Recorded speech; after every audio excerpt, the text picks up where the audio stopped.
Hi, ഞാൻ വിജിൻ. എല്ലാവർക്കും Indian food ഹൗസിലേക്ക് സ്വാഗതം. അപ്പോൾ ഇന്നത്തെ റെസിപ്പി ഒരു അടിപൊളി റെസിപ്പിയാണ്. ബീഫ് ചില്ലിയാണ്.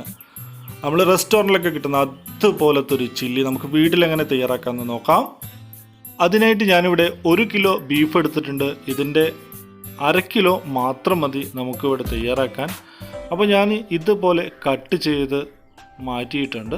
ഏകദേശം ഒരു മീഡിയം സൈസിൽ കട്ട് ചെയ്ത് മാറ്റിയിട്ടുണ്ട്.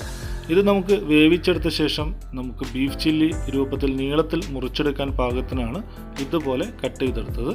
ഇനി നമുക്കിതിലേക്ക് 1/2 ടീസ്പൂൺ മഞ്ഞൾപ്പൊടി, 1 ടീസ്പൂൺ മുളക് പൊടി, 1 ടീസ്പൂൺ കുരുമുളക് പൊടി, ഇത് ചതച്ച കുരുമുളകാണ്. ഇനി നമുക്കിതിലേക്ക് 1/2 ടീസ്പൂൺ ഉപ്പും ഇനി അല്പം വെള്ളം ചേർത്ത് നമുക്കിതൊന്ന് മിക്സ് ചെയ്തെടുക്കണം.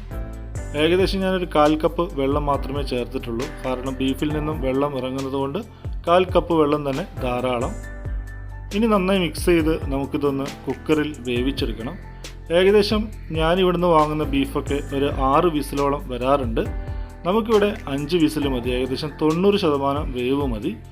ഇപ്പോൾ ഇത് ഈ ഒരു ലെവലിൽ വെന്ത് കഴിഞ്ഞാൽ നമുക്കിത് ചൂടാറാൻ മാറ്റി വെക്കാം. ഇപ്പോൾ നമ്മുടെ ബീഫൊക്കെ നന്നായിട്ട് ചൂടാറിയതിന് ശേഷം നമുക്ക് ഇതുപോലെ ഒന്ന് കട്ട് ചെയ്തെടുക്കണം. അതായത് ഇതുപോലെ നീളത്തിൽ കട്ട് ചെയ്തെടുക്കണം.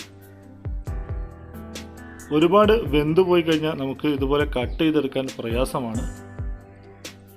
അതുകൊണ്ട് തന്നെ ഒരു 80-90% വേവാകുമ്പോൾ നമുക്ക് കുക്കർ ഓഫ് ചെയ്യാം.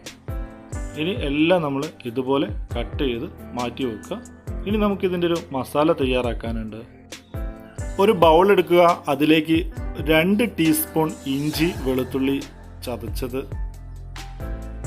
1.5 ടേബിൾ സ്പൂൺ കോൺഫ്ലവർ അഥവാ ചോളത്തിൻ്റെ പൊടി, 1 teaspoon chilli flakes, 1.5 teaspoon Kashmiri chilli പൗഡറാണ് നമ്മൾ ചേർക്കുന്നത് ഒരു കളറ് കിട്ടാൻ വേണ്ടിയിട്ട്, 1/2 ടീസ്പൂൺ മഞ്ഞൾപ്പൊടി, 1/2 ടീസ്പൂൺ ഗരം മസാല, 1/4 ടീസ്പൂൺ ജീരകത്തിൻ്റെ പൊടി. ഇത് ഞാൻ റെഡിമെയ്ഡ് വാങ്ങിച്ചതാണ്. സൂപ്പർ മാർക്കറ്റുകളിൽ എല്ലാം അവൈലബിൾ ആണ്. 1/4 ടീസ്പൂൺ ഉപ്പ് ചേർക്കുക. ഇനി നമുക്കിതൊന്ന് കുഴച്ചെടുക്കാൻ വേണ്ടി 1 ടേബിൾ സ്പൂൺ വിനാഗിരി ചേർക്കാം. അതുപോലെ തന്നെ നമ്മൾ ബീഫ് തയ്യാറാക്കിയപ്പോൾ ഉണ്ടായിരുന്ന അതിൻ്റെ സ്റ്റോക്ക് അത് നമുക്ക് അല്പം ചേർത്ത് ഇതുപോലെ ഒന്ന് കുഴച്ചെടുക്കണം. വിനാഗിരിക്ക് പകരം നിങ്ങൾക്ക് ലെമൺ ജ്യൂസും എടുക്കാവുന്നതാണ്. ഇപ്പോൾ നമ്മളിത് നന്നായിട്ടൊന്ന് മിക്സ് ചെയ്ത് ഏകദേശം ഈ ഒരു രൂപത്തിലേക്ക് മാറ്റിയെടുക്കണം. ഇനി നമ്മൾ നേരത്തെ തയ്യാറാക്കിയ നമ്മുടെ ബീഫ് നീളത്തിൽ അരിഞ്ഞത് ഇതിലേക്ക് ഇട്ട് കൊടുക്കുക. നന്നായിട്ടൊന്ന് ഇളക്കി കൊടുക്കുക. പൊട്ടിപ്പോവാത്ത രീതിയിൽ നന്നായിട്ടൊന്ന് ഇളക്കി യോജിപ്പിച്ചെടുക്കുക. നമ്മുടെ ബീഫിൻ്റെ വേവ് ഇവിടെ കറക്റ്റ് ആയതുകൊണ്ടാണ് നമുക്കിത് പൊട്ടിപ്പോവാതെ കറക്റ്റായിട്ട് കിട്ടിയത്. ഇനി നമുക്കിതൊരു 30 മിനിറ്റോളം നമുക്ക് എന്ത് ചെയ്യണം, റെസ്റ്റിന് വെക്കണം. നിങ്ങളുടെ സമയത്തിനനുസരിച്ച് 30 മിനിറ്റ് എന്നുള്ളത് 1 മണിക്കൂറായാലൊന്നും കുഴപ്പമില്ല. എത്രത്തോളം വെക്കുന്നോ അത്രത്തോളം നല്ലതാണ്. ഞാൻ എന്തായാലും ഒരു 30 മിനിറ്റ് വെച്ചിട്ടുണ്ട്. ഇപ്പോൾ ഒരു 30 മിനിറ്റ് കഴിഞ്ഞു. ഇനി ഒന്നും നോക്കണ്ട, നേരെ നമ്മൾ തിളച്ച വെളിച്ചെണ്ണയിലേക്ക് ഇട്ടിട്ട് ഫ്രൈ ചെയ്ത് അങ്ങോട്ട് എടുക്കുക. ഇതുപോലെ അത്യാവശ്യം വെളിച്ചെണ്ണ ഒഴിച്ച് ഇതുപോലെ നമുക്കൊന്ന് ഫ്രൈ ചെയ്തെടുക്കുക. ഡീപ്പ് ഫ്രൈ ആണ്. ഇങ്ങനെ തിളച്ച എണ്ണയിലേക്ക് ഇടുമ്പോൾ 2 കാര്യങ്ങൾ നമ്മൾ ശ്രദ്ധിക്കണം. ഒന്ന്, നമ്മുടെ മേലേക്ക് തെറിക്കാതിരിക്കാനും അതുപോലെ തന്നെ തമ്മിൽ ഒട്ടിപ്പിടിക്കാതിരിക്കാനും ശ്രദ്ധിക്കുക. ഇനി അഥവാ ഒട്ടിപ്പിടിച്ചിട്ടുണ്ടെങ്കിൽ തന്നെ അപ്പോൾ ഇളക്കാൻ നിൽക്കേണ്ട, കാരണം മസാല ഇളകിപ്പോവും. അതുകൊണ്ട് ഒരു 2 സെക്കൻഡ് കഴിഞ്ഞതിന് ശേഷം ഒന്ന് ഇളക്കി കൊടുക്കുക. നമുക്കിതൊരു 4 മിനിറ്റോളം ഒന്ന് ഫ്രൈ ചെയ്തെടുക്കണം. 2 സൈഡും 2 മിനിറ്റ് വീതം ഒന്ന് ഫ്രൈ ചെയ്തെടുത്താൽ നമ്മുടെ ബീഫ് ചില്ലി ഇവിടെ റെഡിയായി കഴിയും. അപ്പോൾ ഒരു സെറ്റ് ഞാനിവിടെ ഇതുപോലെ ചെയ്ത് ഇത് മാറ്റി വെക്കുന്നുണ്ട്. ഒരു ടിഷ്യൂ പേപ്പറിലേക്ക് മാറ്റി വെക്കുന്നതായിരിക്കും ഏറ്റവും നല്ലത്. ഇനി നമുക്ക് രണ്ടാമത്തെ സെക്ഷൻ തുടങ്ങാം. വീണ്ടും അതുപോലെ തന്നെ നമ്മൾ ഇതുപോലെ ഇട്ട് കൊടുക്കുക. 4 മിനിറ്റ് നന്നായിട്ടൊന്ന് ഫ്രൈ ചെയ്തെടുക്കുക. 2 ഭാഗവും ഫ്രൈ ചെയ്തെടുക്കുക.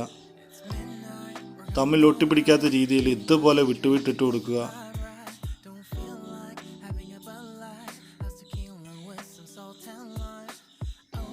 ഇപ്പോൾ രണ്ടാമത്തെ സെറ്റും നന്നായിട്ട് ഫ്രൈ ആയി വന്നിട്ടുണ്ട്. ഒന്ന് തിരിച്ചും മറിച്ചൊക്കെ ഒന്ന് ഇട്ട് കൊടുക്കുക.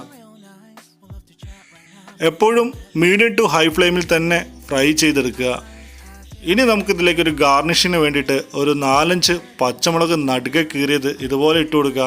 അല്പം കറിവേപ്പിലയും കൂടി ഇട്ട് ഒരു 1/2 മിനിറ്റ് നന്നായിട്ടൊന്ന് ഇളക്കി ആ വെളിച്ചെണ്ണയിൽ കിടന്ന് അതൊന്ന് മൊരിഞ്ഞ് വരും. അങ്ങനെ അത് മൊരിഞ്ഞ് വന്നു കഴിഞ്ഞാൽ നമുക്കിത് ഉടനടി കോരിയെടുക്കാം.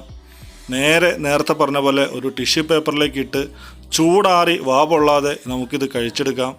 അപ്പോൾ ചായക്ക് വേണമെങ്കിലും കൂട്ടാം, അതുപോലെ തന്നെ സൈഡ് ഡിഷായിട്ട് ചോറിൻ്റെ കൂടെയോ ചപ്പാത്തീൻ്റെ കൂടെയോ പൊറോട്ടയുടെ കൂടെയോ ഒക്കെ നമുക്കിത് കഴിക്കാം. നല്ല ടേസ്റ്റാണ്. കറുമുറ നമുക്കിത് തിന്ന് തീർക്കാവുന്നതേ ഉള്ളൂ. വളരെ ഈസിയാണ്. എല്ലാവർക്കും വീട്ടിൽ ഇതൊന്ന് ട്രൈ ചെയ്ത് നോക്കാം. എല്ലാവരും ട്രൈ ചെയ്തതിന് ശേഷം അഭിപ്രായങ്ങളൊന്ന് രേഖപ്പെടുത്തുക.